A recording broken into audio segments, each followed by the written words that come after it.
আমাদের প্রাণপ্রিয় নেত্রী দেশনেত্রী বেগম খালেদা জিয়ার ৮১তম জন্মবার্ষিকী উপলক্ষে এই কামরানীচক জাগোলা পার্টি ইউনিটের মিলাদ দোয়া মাহফিলের সম্মানিত সভাপতি জনাব সাইফুল ইসলাম নয়ন,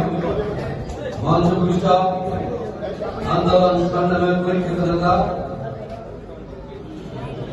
জাতীয় দল করার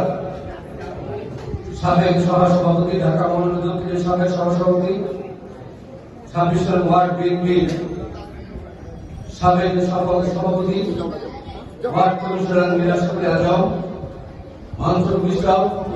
জাতীয় দল বিএনপি ২৪ নং ওয়ার্ড বিএনপি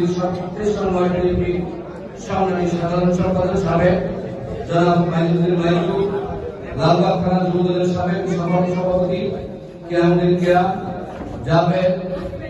অসংখ্য যুবদল ছাত্রদল বিএনপি সম্মানিত নেতৃবৃন্দ, উপস্থিত আলোচকবৃন্দ, উপস্থিত সমাবেশ, আসসালামু আলাইকুম। এই কামরানীচর ঐতিহাসিক কামরানীচর, এই কামরানীচরে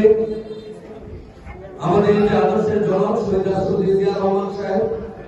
অনেকবার এসেছেন খাল ভ্রমণের জন্য।